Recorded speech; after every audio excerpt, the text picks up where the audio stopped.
Assalamualaikum warahmatullahi wabarakatuh. Alhamdulillahirabbil alamin wal 'aqibatu lil muttaqin wala 'udwana illa 'alal zalimin. Asyhadu an la ilaha illallah wahdahu la syarika lahul malikul haqqul mubin wa asyhadu anna sayyidana Muhammadan 'abduhu wa rasuluhu shadiqul wa'dil amin. Allahumma salli wa sallim ala sayyidina Muhammadin miftahi babi rahmatillah adada ma fi ilmillah salatan wa salaman daimaini bidawami mulkillah wa ala alihi wa sahbihi wa mawala amma ba'du. Nawaitu ta'alluma wa ta'lim wa tadhakkura wa tadhkir wa naf'a wa intifa' wa ifadata wa istifadah wa hasa ala tamassuki bi kitabillah wa sunnati rasulillah sallallahu alaihi wasallam wa du'a ilal huda wa dalalata ala al-khair ibtigha wajhillah wa mardatihi wa qurbihi wa thawabihi subhanahu wa ta'ala wa man nawa bihi masyayikhuna wa ma'alim Allah subhanahu wa ta'ala min salihin niyat. As'alullah subhanahu wa ta'ala an yaj'alana wa iyyakum minal ulama'il 'amilin al-faizina bi'ilmil yaqin wa 'ainil yaqin wa haqqil yaqin ma'rufi wal afiyah. Allahumma inna nas'aluka 'ilman nafi'an wa rizqan wasi'an halalan katsiran thayyiban mubarakan wa 'amalan mutaqabbalan wa waladan salihan wa umran tawilan wa badanan sahihan wa jalan salihan wa qalban saliman wa shifaan min kulli da'in wa saqamin bi rahmatika ya arhamar rahimin. Allahumma inna nas'aluka al-ilma laduni wal mashraba safil haniya wa habu ya ghani. Allahumma inna na'udzubika min 'ilmin la yanfa' wa min qalbin la yakhsha' wa min nafsin la tashba' wa min 'ainin la tadma' wa min da'watin la yustajabu laha. Subhanaka la 'ilma lana illa ma 'allamtana innaka antal 'alimul hakim wa tub 'alaina innaka antat tawwabur rahim. Allahumma rzuqna fahman nabiyyin wa hifdzal mursalin wa sur'ata ilhamil muqarrabin. Allahumma ja'alna mafatihan lil khairi wa kulli syarr. Wa sallallahu ala sayyidina Muhammadin wa ala alihi wa sahbihi wa sallam walhamdulillahi rabbil alamin. Ila hadratin nabiyil mustafa sayyidina Muhammadin rasulillahi sallallahu alaihi wasallam, khususan ila hadrati Habib Thahir bin Husain bin Thahir, Habib Abdillah bin Husain bin Thahir, Syekh Nawawi Tanada sunu ila hadrati Habib Hasan Al-Ghaf wa Sayyidil Habib Umar bin Hafid, ila hadrati Habib Ali Masud bin Hafid, wa ila hadrati Abu Yaqam Rawi bin Kiai Haji Muhammad Usman, wa ila hadrati Abu Yaqam Citrutusi wa usulihim wa qura'ihim wa jami' masyayikhina wa masyayikhihim wa jami'i awliya'ina bi'amidi abida, wa ila hadrati abaina wa ummahatina ghafarallahu lahum wa yuli darajatihim wa yu'idu alaina min barakatihim wa asrarihim wa anwarihim wa ulumihim wa nafahatihim fid din wa dunya wal akhirah. Syai'ulillahi lahumul fatihah.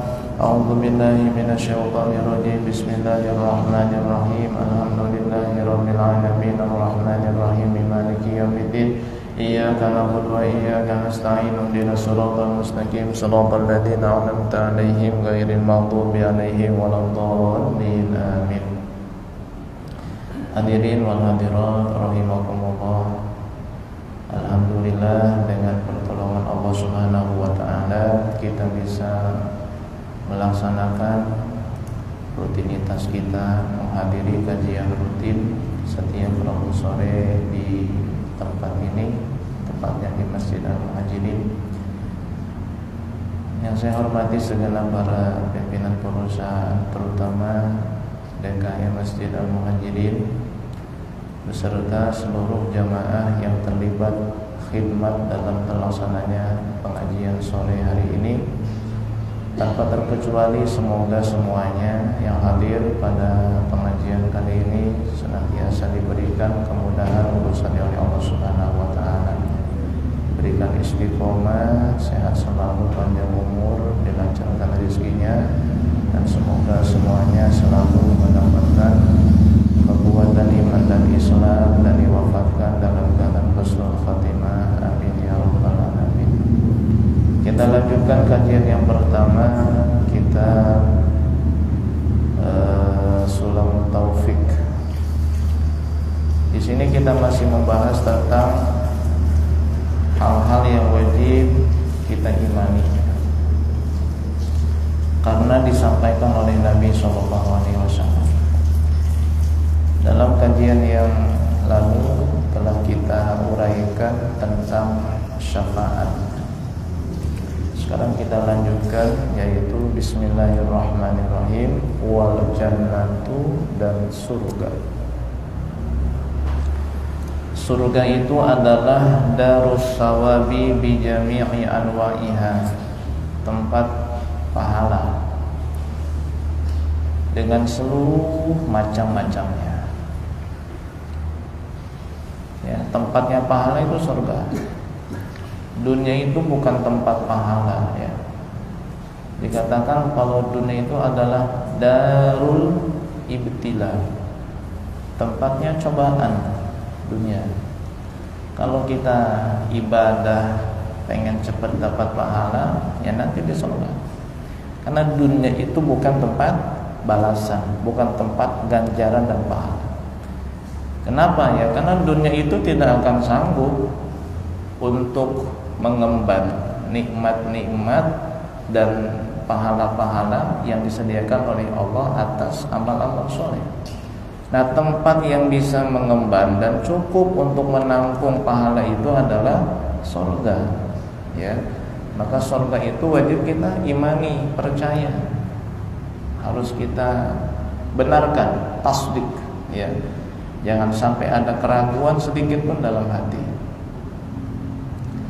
Dan surga itu Allah siapkan untuk orang-orang yang beriman, ya, yang matinya dalam keadaan iman, dalam keadaan Islam. Di dalam kitab Qawmi Utugyan disebutkan sebuah bait syair tentang hal ini, ya. Wa bi anna marji'a muslimin li jinanihi wa bi anna marji'a kafirin li jahannamu. Wajib kepada setiap orang yang sudah balik dan berakal, terutama kepada setiap muslim, harus meyakini bahwa tempat kembalinya muslim adalah surga dan tempat kembalinya orang kafir adalah neraka. Ini keyakinan dasar, nggak boleh ya kita nih berubah keyakinan dalam masalah tempat kembali. Tempat kembalinya orang Islam surga, tempat pulangnya orang kafir neraka. Nah, yang dimaksud orang Islam di sini adalah orang yang mati dalam keadaan Islam, meskipun sepanjang hidupnya kafir. Dia kafir, menjelang mati masuk Islam, surga. Dan yang dimaksud orang kafir adalah orang yang mati dalam keadaan kafir, meskipun sepanjang hidupnya Islam. Sepanjang hidupnya Islam, ketika mati dalam keadaan kafir, maka tempat pulangnya adalah neraka. Waliyadzubillah min dzalik, ya. Dan itu kan misteri. Siapa yang tahu ya akan diwafatkan dalam keadaan muslim atau kafir? Tidak ada yang tahu. Misteri, ya. Ini sebuah misteri. Kayak nyanyi Ari Lasso itu, ya. Ingat enggak? Misteri ilahi, ya. Misteri ilahi. Ya. Nah, apakah surga itu berdampingan atau tersusun ke atas? Nah, ulama berbeda pendapat. Sebagian mengatakan surga itu ke atas, ya. Ada yang mengatakan surga itu mutajawirah, berdampingan. Namun meskipun berdampingan, tapi antara satu dengan yang lain itu beda. Ya kayak kita lihat aja lah, misal rumah di perumahan itu kan berdampingan, tapi kan beda. Ada yang tinggi, ada yang kecil. Surga juga sama. Surga itu kalau menurut pendapat sebagian ulama itu tidak ke atas, tapi berdampingan, antara satu dengan yang berdampingan. Namun surga yang paling afdol, paling tinggi, paling tengah adalah surga Firdaus. Paling tengah surga Firdaus, di sampingnya surga-surga yang lain, gitu. Ini kalau kita bicara surga itu ada 7. Karena terkait jumlah surga itu sendiri para ulama berbeda pendapat. Ada yang mengatakan surga itu jumlahnya 7 tapi berdampingan. Nah, surga yang paling tengah, paling utama, paling tinggi adalah surga Firdaus. Kemudian yang kedua surga Aden. Yang ketiga surga Khuldi, Jannatul Khuldi. Yang keempat surga Naim. Yang kelima surga Ma'wa. 6 surga Darussalam. 7 surga Darul Jalal. Ada 7 surga. Nah, semua surga ini itu muttasilah, terhubung ya dengan makom wasilah. Makom wasilah. Allahumma rabba hadhihi da'wati tammah wassalatil qa'imah ati sayyidana Muhammadanil wasilah. Ya Allah, karuniakanlah, berikanlah kepada Nabi Muhammad makom wasilah. Apa itu makom wasilah? Sebuah kedudukan, derajat hanya khusus untuk Nabi Muhammad SAW, yang dengan makom wasilah inilah Nabi Muhammad bisa terlihat oleh seluruh penduduk surga. Jadi siapapun orangnya yang masuk surga, baik surga Firdaus, surga Aden, Ma'wa, Naim, Khuldi, Darussalam, Darul Jalal, ini karena surganya terhubung dengan makom wasilah, maka seluruh penghuninya bisa memandang Nabi Muhammad SAW.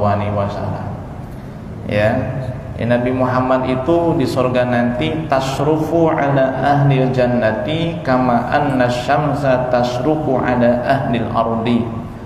Nabi Muhammad itu nanti di surga dia akan muncul bagaikan mentari yang muncul menyinari dunia.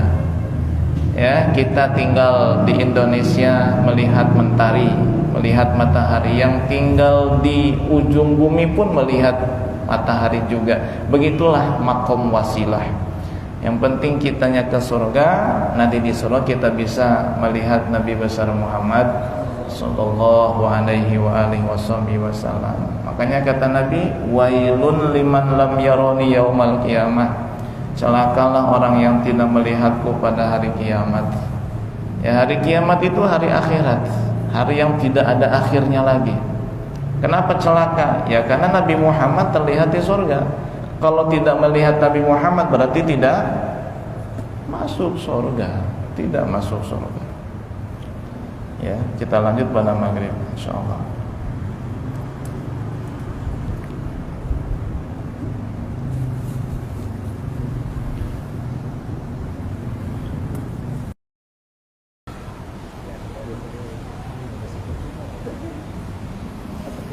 Bismillahirrahmanirrahim.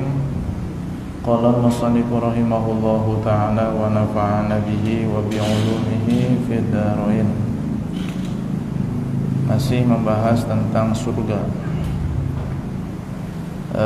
Barusan kita sampaikan bahwa menurut sebagian ulama surga itu jumlahnya 7 ya. Namun ada juga ulama yang mengatakan surga itu jumlahnya 4 ya. Dan semuanya punya dalil yang mengatakan 7, yang memang di dalam Quran ada 7 nama surga ya, seperti yang kita sampaikan tadi. Yang mengatakan 4 pun mereka punya dalil. Dalilnya adalah surat Ar-Rahman ya. Allah Subhanahu wa taala berfirman, waliman khafa maqama rabbih jannatani. Dan bagi orang yang takut kepada Tuhannya, bagi mereka ada 2 surga, yaitu surga Naim dan surga Ma'wa. Dilanjutkan lagi di dalam ayat surat Ar-Rahman, wa min dunihima jannatani. Dan di bawah 2 surga itu ada 2 surga, yaitu surga Aden dan surga Firdaus. Jumlahnya 4. Surga Naim, surga Ma'wa, surga Aden, surga Firdaus. Namun jangan aneh, ternyata ada juga ulama yang mengatakan surga itu cuma satu.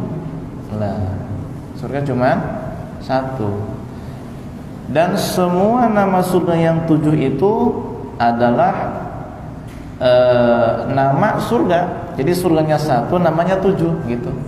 Ya, surganya satu, namanya 7. Karena memang pantas disebut dengan nama-nama yang 7 itu. Misal kita bilang disebut dengan surga Aden. Aden itu artinya iqamah. Iqamah artinya menetap. Karena orang yang masuk ke sana akan menetap di sana, maka disebut dengan surga Aden. Disebut surga Ma'wa juga pantas, karena Ma'wa itu adalah tempat mengungsi, tempat kembali bagi orang yang beriman. Ya. Disebut dengan surga khuldi juga layak, karena yang masuk ke sana akan abadi. Khuldi itu kan artinya abadi, kekal. Disebut surga Darussalam ya karena di dalamnya hanya ada keselamatan, tidak ada sedih, galau, khawatir, cemas, takut, tidak ada. Disebut surga Naim ya karena memang di dalamnya penuh dengan kenikmatan gitu. Jadi ada 3 pendapat ulama. Ada yang mengatakan 7 surga dengan namanya masing-masing. Ada yang mengatakan 4 surga, ada yang mengatakan surga cuma 1 tapi namanya ada 7. Nah, yang harus kita yakinkan hanya keberadaan surga. Terkait surga itu ada berapa, udah nanti di semuanya kita lihatlah. Yang penting kita masuk surga. Jangan sampai debat, oh enggak, kata guru saya surga 7. Oh, saya ngaji surga itu 4. Debat semalaman suntuk, giliran subuh tidak, di sholat subuh tidur. Nah, ini kan percuma, perdebatan pepesan kosong ya. Ya, itu udahlah, hanya perdebatan di kalangan ulama, ya nambah-nambah wawasan saja begitu. Kemudian wal khuludu, ya, di antara yang wajib kita percaya, kita imani adalah al khulud. Ya, menetap selama-lamanya di dalam surga. Khusus bagi orang yang mati dalam keadaan Islam. Ya, liman mata 'alal Islam, bagi orang yang mati di atas Islam. Itu abadi selama-lamanya. Tidak sakit, tidak tua, ya, tidak buang hajat, ya, tidak meriang, tidak galau, tidak bingung, ya. Meskipun sepanjang hidupnya kafir, kalau dia matinya Islam ya surga, ya. Dan harus kita yakini juga khulud ini, ya, menetap kekal abadi, itu bukan hanya di dalam surga, di neraka juga sama. Liman mata 'alal kufri, bagi orang yang mati dalam keadaan kafir. Wa in 'asha tula umrihi 'alal iman, meskipun sepanjang hidupnya dia beriman. Namun kalau matinya kafir, dia neraka. Khulud selama-lamanya. Seperti yang sering saya sampaikan ya, yaitu Bal'am bin Ba'urah, ya, ingat ini, yang Allah jadikan ibroh, pelajaran bagi kita. Bahkan Allah sebut di dalam Quran itu kisah Bal'am bin Ba'urah, seorang ulama Bani Israel yang kalau melihat ke atas itu dia bisa melihat arus Allah. Yang duduk di pengajiannya itu kayak kita 12.000. Kita ada berapa nih? 12 orang lebih dikit ya. Ya, alhamdulillah. Ini 12.000 yang hadir, Masya Allah. Dan itu semuanya ulama yang hadir. Karena dikatakan di dalam kisahnya itu yang hadir di majelisnya Bal'am bin Ba'urah 12.000 pena dan tinta. Berarti 12.000 ulama. Karena untuk orang awam tidak akan menulis, dia hanya akan mendengar. Tapi kalau ulama, dia bawa kitab, mencatat. Istilah orang sekarang ya, nyoret begitu ya. 12.000. Tapi matinya kafir. Matinya kafir.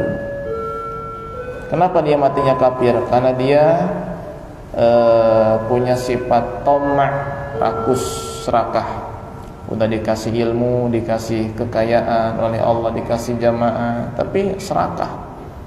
Ia dipinta oleh orang-orang yang benci kepada Nabi Musa untuk mendoakan agar Nabi Musa itu celaka dan binasa. Sebab Bal'am bin Ba'urah terkenal doanya itu secepat kilat, ya, cepat. Kalau dia berdoa langsung dikabul sama Allah. Nah, ini dipakai oleh orang-orang yang benci kepada Nabi Musa. Bal'am diperalat agar ia mencelakakan Nabi Musa melalui doa-doanya, dan dijanjikan hadiah yang besar. Akhirnya Bal'am pun menyetujui permintaan orang-orang yang benci kepada Nabi Musa. Ia pun mendoakan agar Nabi Musa dibikin celaka oleh Allah. Apa yang terjadi? Dia lupa bahwa sehebat-hebatnya dia tidak akan bisa melewati dan menyaingi derajatnya Nabi. Bal'am itu hanya ulama, seorang wali. Nabi Musa itu Nabi, Rasul. Setinggi-tingginya derajat kewalian tidak akan bisa menandingi derajatnya Nabi. Makanya ketika dia berdoa, doanya kembali pada dirinya sendiri. Ya, senjata makan tuan, ibarat meludah ke atas akan kena muka sendiri. Dan ketika doanya balik kepada dia sendiri, Bal'am bin Ba'urah lidahnya menjulur keluar hingga sampai ke dada. Maka dikatakan dalam Quran, famathaluhu kamathalil kalbi. Sifatnya Bal'am bin Ba'urah itu bagaikan anjing yang terus menjulurkan lidahnya keluar, ngelel, ya. Anjing itu satu-satunya hewan yang terus mengeluarkan lidahnya keluar. Dikasih tulang, ia tetap menjulurkan lidah. Diusir, tetap menjulurkan lidah. Dibiarkan, tetap menjulurkan lidah. Sama dengan Bal'am bin Ba'urah, mati dalam keadaan lidahnya menjulur keluar sampai ke dada bagaikan seekor anjing.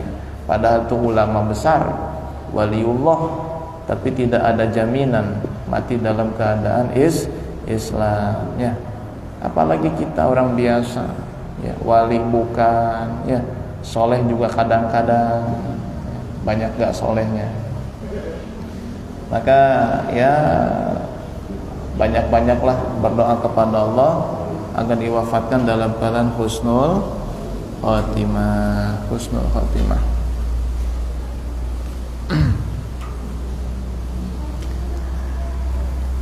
Wa ru'yatu lillahi ta'ala fil jannati, dan melihat Allah Ta'ala di dalam surga, di surga. Wahia bila khilafin. Nah, keyakinan ini tanpa ada satupun perselisihan di kalangan para ulama. Jadi para ulama telah ijma', telah sepakat bahwa akan melihat Allah Subhanahu wa taala. Siapapun orangnya yang masuk ke dalam surga kan melihat Allah. Fayarahu ta'ala ahluha fi misli yaumil jumu'ati wal 'id. Ada penghuni surga yang melihat Allah di dalam surga itu setiap hari Jumat dan hari raya saja. Jadi sepekan sekali, setahun 2 kali. Ada yang kayak begitu. Wa yarahu khawashuhum kulla yaumin bukratan wa 'ashiyya. Sebagian dari mereka penghuni surga yang khusus, ya, orang-orang tertentu itu melihat Allah setiap hari pagi dan sore. Wa ba'duhum la yazalu mustamirran fi syuhud. Bahkan ada sebagian ahli surga yang setiap detik selalu memandang zat Allah Subhanahu wa taala. Jadi ada 3 level. Ada yang melihat Allahnya setahun berapa kali? Per tahunnya 2 kali, ada yang per minggunya sekali. Jadi mingguan, tahunan gitu ya. Untuk per pekan tiap Jumat. Untuk tahunannya 2 kali, pas Idul Fitri, Idul Adha. Emang di sana ada lebaran? Tiap hari lebaran di sana tuh, ya. Tapi ya perkiraannya seperti hari raya begitu, setahunnya 2 kali. Ada juga yang tadi tuh, yang melihat Allah itu setiap pagi dan sore, pagi dan sore. Ada yang setiap detik. Nah ini bagi yang melihat Allah setiap detik, setiap saat itu, dikatakan oleh Imam Abu Yazid Al-Bustami, mereka itu kalau seandainya tidak melihat Allah sedetik saja, mereka akan minta perlindungan kepada Allah dari tidak enaknya tinggal di surga. Sebagaimana penghuni neraka minta tolong kepada Allah betapa mengerikan, menyakitkan tinggal di neraka. Ahli neraka itu berteriak, minta tolong, ya Allah selamatkan kami dari neraka. Mereka disiksa. Nah, orang-orang yang di dalam surga per saatnya melihat Allah, saat mereka tidak melihat Allah sesaat saja, mereka akan teriak betapa sangat tidak nyamannya di dalam surga. Masya Allah. Orang kayak begitu, orang yang di dunianya setiap saat selalu mengingat Allah. Makanya di dalam thariqah itu ada yang namanya zikir khafi. Zikir khafi itu zikir di dalam hati. Ya, mulut diam, tidak berbicara, tapi hati berzikir menyebut Allah, Allah, Allah. Bisa sambil makan, itu zikir khafi itu.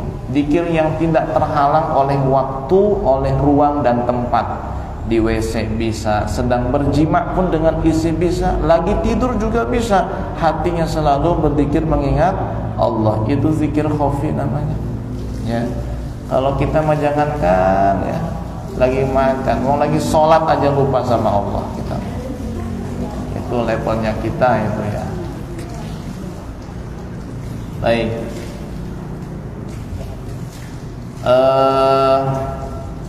Melihat Allah ini kalau yang di surga ya, itu hanya bagi orang-orang yang beriman ya, yang ahli surga.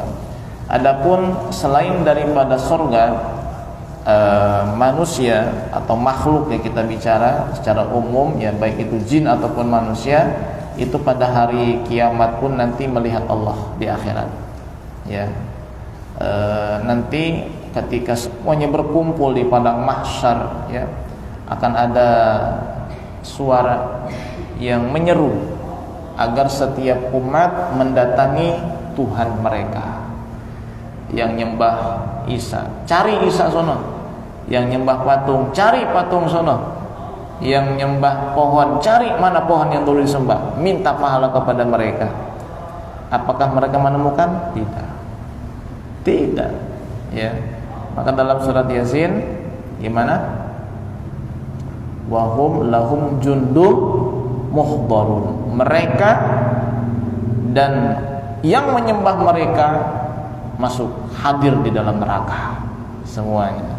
Ya, bagaimana mungkin yang disembahnya itu bisa menyelamatkan mereka, sedangkan wahum lahum jundum muhdharun, semuanya digusur ke neraka, yang nyembah dan yang disembahnya. Gitu. Makanya dikatakan di dalam hadis Nabi ya sallallahu alaihi wasallam, gimana hadisnya? Man ahabba liqa Allah, ahabballahu liqa'ah, wa man kariha liqa Allah, karihallahu liqa'ah. Barang siapa yang senang berjumpa dengan Allah, maka Allah gembira, senang, ridho bertemu dengan dia. Tapi barang siapa orang yang benci bertemu dengan Allah, maka Allah benci bertemu dengan dia. Artinya pertemuan itu pasti akan terjadi antara hamba dengan Allah.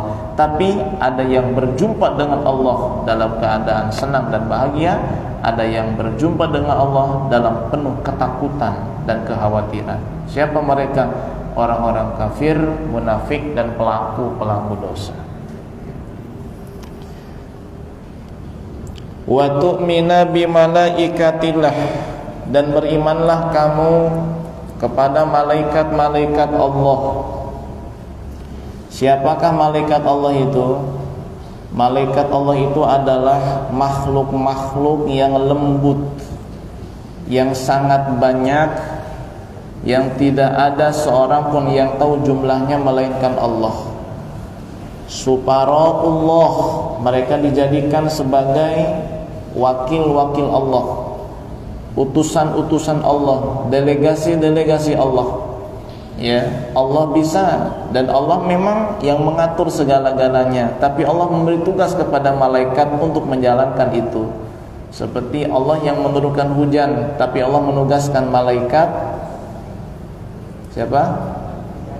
Mikail untuk ngatur hujan dan rezeki, ya. Allah sanggup ngasih wahyu langsung kepada para nabi, tapi Allah tugaskan Jibril untuk mengatakan wahyu kepada para nabi dan rasul. Allah bisa mencabut, dan memang Allah yang mencabut nyawa, tapi Allah menugaskan malak Azrail untuk mencabut nyawa, dan begitu seterusnya. Makanya malaikat itu adalah sufaraullah, para delegasi-delegasi Allah, para utusan-utusan, wakil-wakil Allah Subhanahu wa taala. Dan malaikat itu shadiquna fima akhbaru bihi anhu ta'ala, jujur di dalam apa yang mereka sampaikan, informasi dari Allah. Maka wahyu itu benar adanya. Kenapa? Karena wahyu itu disampaikan oleh malaikat, informasinya langsung dari Allah Subhanahu wa taala. Malaikat itu la yakulun, tidak makan, ya. Wala yasrabun, dan tidak minum.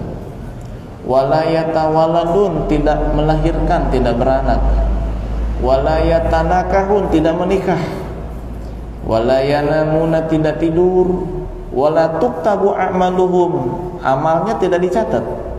Malaikat itu ibadah itu tidak dicatat amalnya. Kenapa? Karena ibadahnya malaikat itu ya fitrahnya. Jadi fitrahnya mereka ya taat kepada Allah. Fitrah itu watak, tabiat.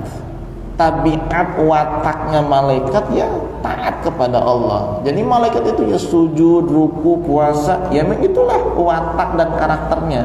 Sehingga tidak ada catatan amal bagi mereka. Wala yuhasabun, mereka tidak dihisab. Wa yuhsyaruna ma'al insi wal jin, tapi tetap di hari kiamat akan digiring ke padang mahsyar bersama dengan jin dan manusia. Wa yadkhuluna jannah, dan malaikat pun masuk surga. Wa yatana'amuna fiha bimasyaallah, dan mereka merasakan kenikmatan di dalam surga. Jadi malaikat pun masuk surga. Jadi malaikat pun mati, nanti tetap dibangkitkan, giring padang mahsyar dan masuk surga selama-lamanya. Itu malaikat, ya.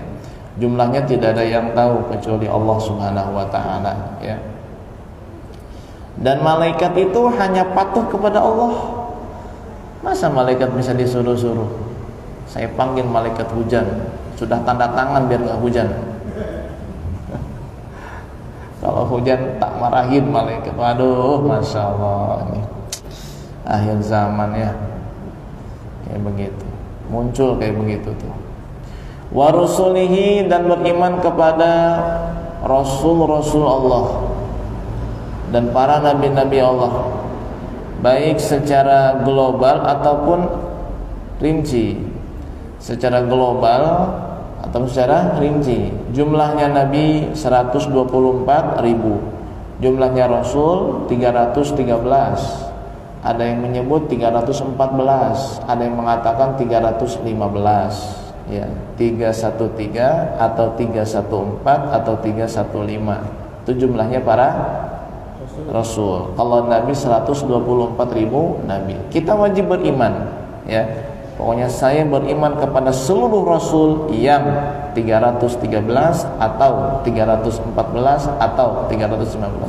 Dan saya beriman kepada seluruh para nabi yang 124.000 nabi. Secara global itu namanya. Nah, ada juga rasul dan nabi yang wajib kita imani secara terperinci. Mereka adalah yang nama-namanya Allah sebut di dalam Quran, ya. 18 disebut di dalam surat Al-An'am, ya. Disebut di dalam surat Al-An'am, betul ya. Disebut di dalam surat Al-An'am, ya, ayat 83, 84, 85, 86, 4 ayat, ya. Di situ disebutkan 18 nama nabi dan rasul. Allah Subhanahu wa taala berfirman dalam Al-An'am ayat 83, 84, 85, 86. Ayatnya begini. A'udzubillahi minasyaitonirrajim. Bismillahirrahmanirrahim. Wa tilka hujjatuna atainaha ala Ibrahim. Pertama Ibrahim, wa tilka hujjatuna atainaha Ibrahim. Satu Ibrahim, ala qaumi narfa'u darajati man nasha inna rabbaka hakimun alim. Wa wahabna lahu ishaq wa yaqub kullan hadaina wa nuhan hadaina min qablu wa min dzurriyyati Daud wa Sulaiman wa Ayyub wa Yusuf wa Musa wa Harun wa kadzalika najzil muhsinin wa Zakaria wa Yahya wa Isa wa Ilyas kullu minas sholihin wa Ismaila wa Yasa'a wa Yunus wa Lut. 18 itu dalam 4 ayat surat Al-An'am ayat 83 sampai 86. Nah, adapun yang 7 itu berpencar di dalam ayat-ayat yang lain. Yang pertama yang 7 itu Nabi Adam, disebut dalam surat Al-Baqarah ya, ayat 31. Wa 'allama Adamal asma. Nabi Adam 1. Kemudian yang kedua Nabi Muhammad disebut dalam surat Al-Fatah ya, Al-Fatah ayat 29. Muhammadur Rasulullah walladzina ma'ahu asyidda'u 'alal kuffari rahama'u bainahum. Ini akhir surat Al-Fatah ini ya. Al-Fatah ayat 29. Nah, sedikit saya kasih tahu, akhir surat Al-Fatah ini Muhammadur Rasulullah sampai akhir surat itu dibaca ya sebanyak 41 kali kalau kita punya hajat yang mendesak. Hajat yang mendesak nih, yang genting pokoknya. Kayak misalnya punya hutang, besok mau ditagih. Waduh, gimana nih? Udah baca itu. Tapi sambil ikhtiar. Dibaca ada ikhtiar. Emang gak bakal turun duit di langit? Ya enggak ya. Lihat Muhammadur Rasulullah. Itu pernah kejadian itu ya. Waktu kami waktu saya mondok di Panggang itu di Cisoka. Itu kami para santri dipimpin oleh putra kiai membaca ini ayat terakhir dalam surah Al-Fatah. Muhammadur Rasulullah walladzina ma'ahu asyidda 'alal kuffar rahamah, terusnya. Itu ketika dibaca itu ada lampu yang meledak. Lampu ya, dan listrik padam langsung, saking dahsyatnya itu ya. Satu orang pun cukup dibaca 40 kali. Ini kan santri yang ratusan baca sekaligus 40 kali. Itu lampu di bawah itu depan kantor, listrik padam langsung, lampu pecah. Dahsyat sekali ya. Ini ayat terakhir surat Al-Fatah ya, Al-Fatah. Dan secara keseluruhan surah Al-Fatah ini kalau kita rajin baca itu akan diberikan wibawa ya. Wibawa. Jadi kalau kita pengen punya wibawa, bagi pemimpin kan harus punya wibawa ya. Pemimpin gak punya wibawa, nyuruh diketawain sama anak buahnya ya. Harus punya wibawa. Nah, amalin surat ini Al-Fatah ini biar ada wibawanya. Terutama wibawa di depan istri. Nah, itu. Jangan sampai suami nggak punya wibawa depan istrinya, repot ini sudah. Surat Al-Fatah. Nah, yang keduanya Nabi Idris, yang ketiga Nabi Zulkifli, itu disebut dalam surat Al-Anbiya ya, ayat 85. Zulkifli dan Nabi Idris ya, ayatnya begini. Wa Idris wa Zulkifli kullum minas sabirin. Yang kelima Nabi Hud, 6 Nabi Soleh, 7 Nabi Shu'aib. Ini disebut di dalam surat Hud ya. Wa ila 'adin akhahum huda. Nah, itu ya.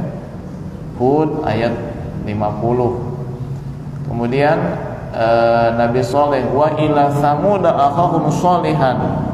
Nah, ini surat Hud ayat 61. Kemudian terakhir Nabi Allah Shu'aib, wa ila Madyana akhahum Shu'aiban. Ini disebut di dalam surat Hud ayat 84. Ya, totalnya Nabi yang Allah sebut dalam Quran ada 25. Yang 18 berurutan surat Al-An'am 83, 84, 85, 86. Yang 7-nya itu terpisah di ayat-ayat yang lain. Bukankah ada nama yang lain dalam Quran seperti Luqman, Imran. Apakah itu bukan nabi? Khilaf. Para ulama berbeda pendapat. Ada yang mengatakan Luqman itu nabi, ada yang mengatakan bukan, hanya seorang waliullah, kekasih Allah. Kemudian Imran, adakah nama Imran dalam Quran? Wa idh qalat imra'atu Imran, dan ingatlah ketika istrinya Imran berkata. Imran itu ayah daripada Siti Maryam, ya. Imran punya istri namanya Hana, ya. Hana, Imran menikah, punya anak namanya Maryam. Maryam punya anak namanya Isa bin Maryam binti Imran. Maryam binti Imran. Ada dua Imran. Ada Imran ayahnya Siti Maryam, ada Imran bapaknya Nabi Musa. Musa bin Imran. Tuh. Ada Musa bin Imran, Nabi Musa. Itu tapi bukan satu saudara dengan Siti Maryam, jauh, ya. Jarak Nabi Musa dengan Nabi Isa ya hampir 2000 tahun, jauh sekali. Ya, jauh sekali. Tapi nama bapaknya sama. Ayah Siti Maryam adalah Imran, ayah Nabi Musa adalah Imran juga. Musa bin Imran, Maryam binti Imran. Nah, Imran yang disebut di dalam surat Al-Imran itu Imran yang mana? Surat ketiga dalam Quran surat apa? Ali apa Alu? Hah? Ali Imran apa Alu Imran? Surat Alu Imran. Alu Imran, bukan Al Imran, nggak ada Al Imran. Alu atau Ali boleh, ya. Apa sih Alu? Keluarga. Jadi Alu Imran, keluarga Imran. Imran itu siapa di situ? Imran bapaknya Siti Maryam. Wa idh qalat imra'atu Imran, dan ingatlah ketika istri Imran berkata, siapa? Siti Hana berkata, lagi hamil, inni nadartu ma fi batni muharraran fataqabbal minni. Ya Allah, aku bernadar bayi yang sedang aku kandung ini muharrar, akan aku jadikan orang yang khusus beribadah kepadamu, tidak sibuk dalam urusan dunia. Pas lahir cewek, ya kan bingung tuh, ya kan yang melayani imam-imam Masjidil Aqsa, kemudian yang merawat masjid kan cowok biasanya, laki-laki. Ini yang lahirnya cewek. Makanya dia berkata, walaysa dzakaru inni wada'tuha untha. Ya Allah, ini aku melahirkan wanita. Walaysa dzakaru kal untha. Laki-laki kan beda dengan wanita. Tapi karena sudah kadung nadar, ya sudah ditaruh di masjid. Jadi ada satu ruangan khusus mihrab itu tempatnya Siti Maryam di situ. Siti Maryam di situ karena sudah nadar, dilaksanakan nadarnya. Nah, kita wajib beriman kepada seluruh nabi dan rasul, baik secara rinci ataupun secara global. Nah, apa sih makna daripada harus beriman kepada nabi dan rasul secara terperinci? Apakah kita harus hafal nama 25 nabi atau bagaimana? Nah, ini yang dipahami oleh kebanyakan orang. Beriman kepada nabi dan rasul, beriman kepada seluruh nabi dan rasul, baik secara rinci ataupun secara global, adalah harus hafal kepada nama-nama 25 nabi dan rasul. Itu kan kebanyakan paham orang. Apakah begitu? Jawabannya tidak, ya. Maksud daripada beriman kepada nabi dan rasul adalah percaya terhadap kerasulan dan kenabian mereka. Itu maknanya. Yang secara global tadi 124.000, yang secara rincinya 25. Nah, yang 25 ini pun artinya kita harus percaya, yakin, membenarkan tentang kenabian dan kerasulan mereka. Itu maknanya. Bukan berarti kita wajib hafal ngeruntut dari Nabi Adam sampai Nabi Muhammad. Enggak, bukan begitu. Dikatakan oleh Al-Imam Baijuri, ya, wa makna kaunil imani bihim wajiban tafsilan annahu law urida alaihi minhum lam yunkir nubuwatahu wala risalatahu. Makna harus beriman kepada Nabi dan Rasul, wajib hukumnya iman kepada mereka secara terperinci adalah kalau salah satu di antara nama mereka disebut di hadapan kita, disuguhkan di hadapan kita, maka kita tidak mengingkari kenabian dan kerasulannya. Begitu. Nabi Musa, Anda percaya dia nabi? Percaya. Iman. Begitu maksudnya. Nabi Isa, percaya, nabi dan rasul. Nabi Sulaiman, iya. Nabi Yahya, iya. Begitu. Coba sebutkan 1 sampai 25. Waduh, kalau nyebutin kadang nggak ketemu nih. Ya, hafal mah hafal maksudnya hafal, tapi kalau harus ngeruntut nggak hafal gitu. Tapi kalau ditanya, saya tahu. Ilyas nabi bukan? Nabi. Ilyasa nabi. Mang Junaid bukan. Ya, begitu. Kalau Muhammad nabi, itu ya. Kalau Mang Samlawi bukan. Wa Makholi. Ya. Itu teman dengan sotomi itu ya. Wa kutubihi, dan beriman kepada seluruh kitab-kitab Allah. Ya. Baik itu Al-Quran, Injil, Zabur, Taurat, suhuf Nabi Musa dan suhuf Nabi Ibrahim, ya. Karena ada yang berupa bukan kitab tapi suhuf. Kita kudu beriman, percaya bahwa Allah menurunkan kitab-kitabnya kepada para nabi dan rasul yang jumlahnya itu 104, ya. Yang 4 itu Zabur, Taurat, Injil, Al-Quran. Yang 100 itu ada suhuf Nabi Ibrahim, ada suhuf Nabi Musa, ada suhuf Nabi Idris, ada suhuf Nabi Adam, ada suhuf Nabi Syith bin Adam. Ya, itu jumlahnya. Nah, wabil qadari wallahu a'lam bissawab. Sampai di sini dulu. Ada yang tanyakan sebelum kita lanjut kajian yang kedua?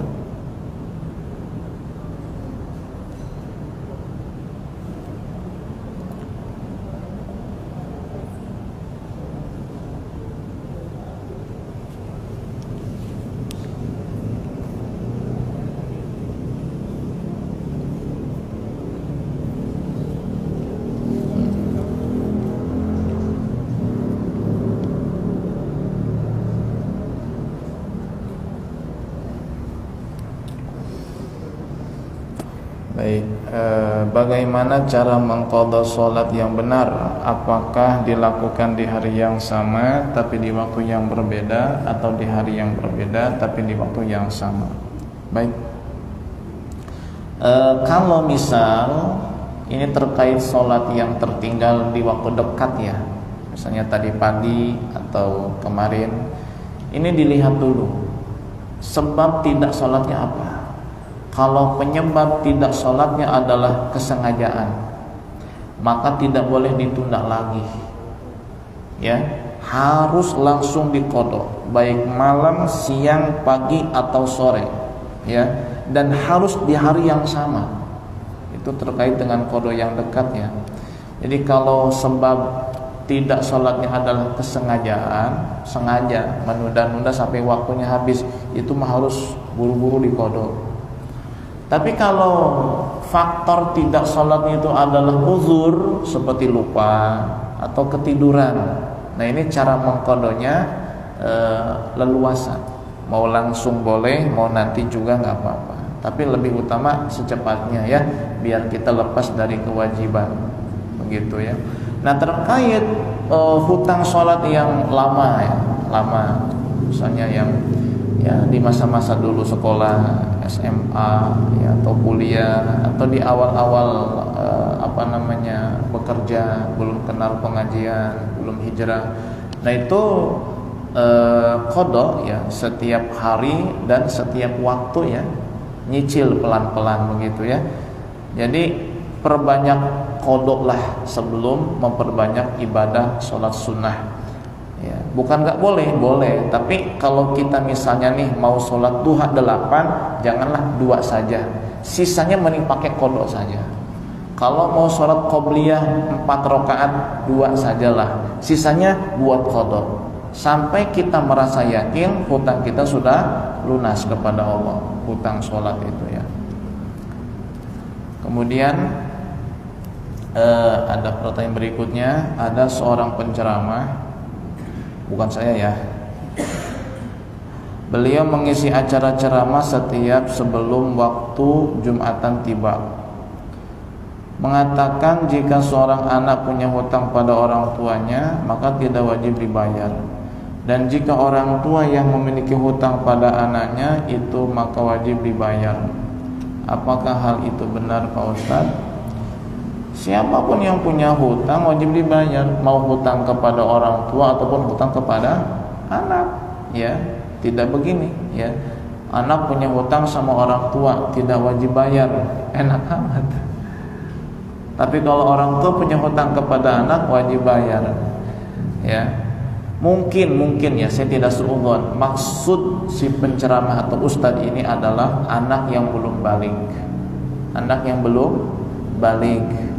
Anak belum balik misalnya, Pak pinjam duit dulu buat beli mainan. Ya namanya anak kecil pengen beli mainan, mobilan oleng misalnya, truk oleng yang pakai remote, harganya ratusan ribu, kan mahal itu. Kata bapaknya nggak boleh, dapat pinjam dulu, nanti dapat persenan saya bayar. Nah itu nggak wajib bayar. Kenapa? Karena hutang piutang anak kecil kan nggak diperhitungkan, nggak dianggap. Sebab anak kecil itu termasuk kategori, masih ingat? Mahjur alaih, orang yang transaksi batasi, hutang piutangnya tidak terhitung, tidak dianggap. Itu pemberian berarti kepada anak, meskipun anak bilangnya ngutang, tapi kan la ibrata, tidak diperhitungkan ungkapannya itu. Beda kalau misalnya orang tua ngutang sama anak yang belum balik nih, kita bilang nih. Ya maka saya bilang tadi, kita husnudzon, mungkin yang dimaksud Ustaz ini adalah anak yang belum balik. Ya, anak yang belum balik. Anak belum balik dia punya uang nih, persenan, ya lebaran 10.000, 15.000, goceng, cobaan, wah kumpulin, dapatlah 1 juta. Ibunya minjem, nah pinjam dulu ya buat beli skincare, ya krim pagi dan krim sore plus krim malam. Ya. Kata anaknya apa-apa gantiin, ya gantiin, kata ibunya, wajib diganti. Kenapa? Karena bukan hak ibunya, hak anaknya. Nah ini mungkin maksudnya begitu. Tapi kalau anak yang sudah balik itu lain lagi, urusan masing-masing. Ya, jadi hutang anak kepada orang tua bayar, anak kepada orang tua bayar. Mungkin yang dimaksud belum balik. Ya. Baik, jika ada seorang yang mu'alaf lalu meninggal dunia karena kecelakaan, dia meninggalkan seorang istri dan seorang anak. Namun saat akan dikebumikan pihak keluarga meminta untuk mengkremasi jasadnya, bagaimana? Nggak boleh hukumnya. Ya, kalau dia mati dalam keadaan Islam ya diurus secara Islam, ya tidak boleh diurus dengan cara yang non Islam, dan itu nanti berdosa karena hukum merawat jenazah itu kan fardu kifayah.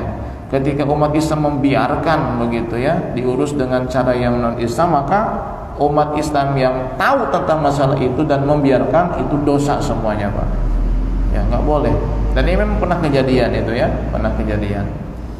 Jadi harus dipertahankan dan ya tentu musyawarah secara kekeluargaan saja, nggak perlu gontok-gontokan ya, itu tidak akan menyelesaikan masalah. Bagaimana menghadapi sikap seseorang yang ketika sakit hati mengirimkan sihir atau membuat gila dengan bantuan jin?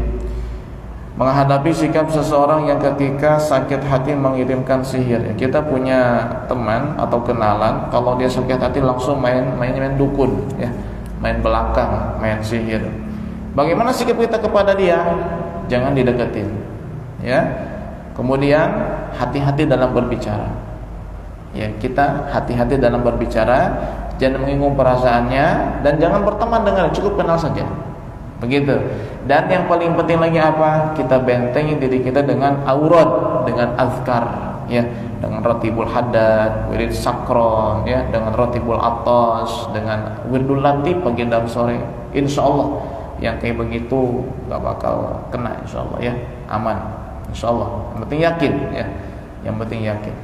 Ditambah kalau misalnya ngamalin Khulasah Madad, ada hizib Nasr di situ, ada hizib Bahar, ada hizib Nawawi, ya, doa sebelum tidurnya dibaca, insyaallah aman, insyaallah aman. Apakah kita termasuk zalim ketika kita bersikap tidak peduli atau mendiamkan orang yang sudah mencaci maki kita? Ya, mendiamkan seseorang karena kita benci sama dia sebab sikap dan perilakunya nggak benar, ya, menyakiti kita, itu diperbolehkan maksimal 3 hari. Ya, jika berkaitan dengan hak kita, lalu kita sakit hati, lalu kita mendiamkan dia, boleh. Ketemu tidak nanya, tidak menegur, tidak menyapa, maksimal 3 hari. Lebih 3 hari bertemu tidak menyapa, dosa. Itu kalau kaitan dengan hak kita. Tapi kalau kaitannya dengan hak Allah, saya ini mendiamkan dia biar dia itu sadar bahwa dia itu dosa, salah, itu mah nggak ada batasnya. Seminggu, sebulan nggak apa-apa. Tapi kalau hak kita pribadi, itu maksimal 3 hari. Kalau urusannya agama, akhirat, itu tidak ada batasnya. Ya. Sekira-kiranya orang itu nanti sadar bahwa kita mendiamkan dia karena dia berbuat dosa, haram dan maksiat, maka kita boleh mendiamkannya sampai sebulan misalnya. Tapi kalau ternyata orang itu malah semakin ngelunjak, didiamin malah semakin jauh, semakin, nah ini nggak bagus juga, ya, maka ya, kurangi durasinya terlalu lama. Baik.